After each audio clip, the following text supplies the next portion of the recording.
teman-teman semuanya. Sebelum kita memulai renungan pagi kita pada hari ini, mari sama-sama kita satukan hati, satukan pikiran, dan mari kita berdoa. Bapa yang baik, kami mengucap syukur kepada-Mu ya Tuhan, hingga pada pagi hari ini kami telah dapat bangun dengan nafas kehidupan yang baru ya Tuhan. Pada pagi hari ini kami akan mendengarkan sedikit dari firman-Mu ya Tuhan. Semoga apa yang kami dengar, apa yang kami baca dapat kami terapkan ke dalam kehidupan kami sehari-hari ya Tuhan. Inilah doa anak-Mu ya Tuhan, dalam Tuhan Yesus kami sudah berdoa dan mengucap syukur. Haleluya, amin. Tema renungan pagi kita pada hari ini adalah diam yang menyelamatkan. Ayat pendukung untuk tema ini adalah Keluaran 14 ayat 14 yang berbacakan, Tuhan akan berperang untuk kamu, dan kamu akan diam saja. Keluaran 14 ayat 14 ini diucapkan Musa kepada bangsa Israel di saat mereka berada dalam keadaan yang sangat terjepit dan tergesa-gesa. Di depan mereka terbentang laut Teberau yang sangat luas. Sementara di belakang mereka terdapat pasukan Mesir yang mengejar dengan kekuatan penuh. Dalam kondisi yang penuh ketakutan dan kepanikan ini, Tuhan justru menyampaikan pesan yang sangat tidak biasa kepada umatnya, yaitu Ia meminta umatnya untuk diam. Nah, diam di sini bukan berarti kita bersifat pasif, melainkan sikap percaya penuh kepada karya Allah selanjutnya. Nah, seringkali dalam kehidupan manusia terdorong untuk bereaksi cepat ketika ingin menghadapi masalah. Kekhawatiran membuat kita ingin segera bertindak, membela diri, atau mencari jalan keluar dengan kekuatan kita sendiri tanpa mengandalkan Tuhan.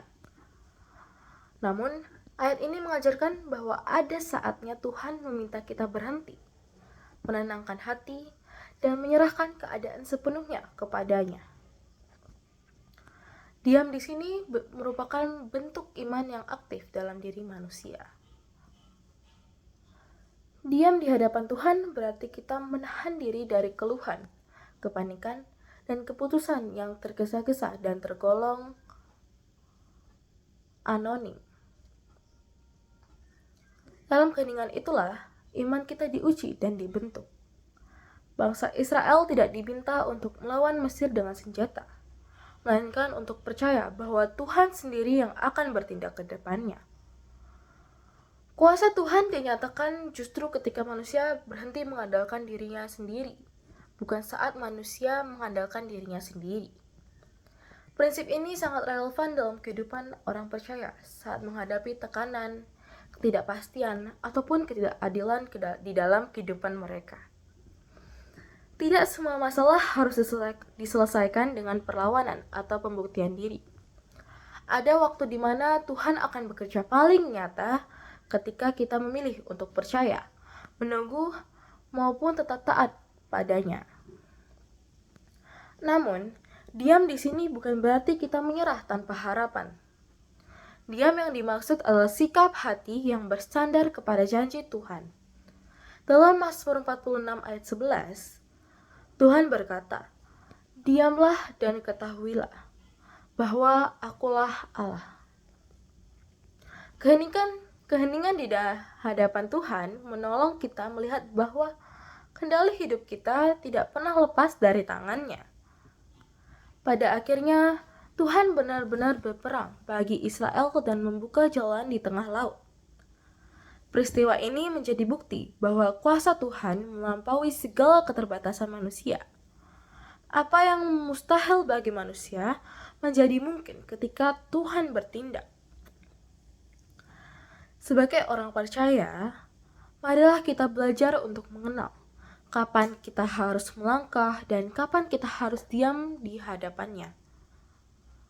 Dengan iman yang tenang dan hati yang percaya, kita memberi ruang bagi Tuhan untuk bekerja secara ajaib dalam kehidupan kita. Sebelum kita mengakhiri renungan kita pada pagi hari ini, mari sama-sama kita satukan hati, satukan pikiran, dan mari kita berdoa. Bapa yang baik, Kami sudah selesai mendengarkan sedikit dari firman-Mu ya Tuhan. Kami sudah selesai mendengarkan maupun membaca sedikit dari firman-Mu ya Tuhan. Semoga apa yang sudah kami baca, apa yang sudah kami dengar, dapat kami ingat dan dapat kami terapkan dalam kehidupan kami sehari-hari ya Tuhan. Setelah ini kami akan melanjutkan aktivitas kami ya Tuhan.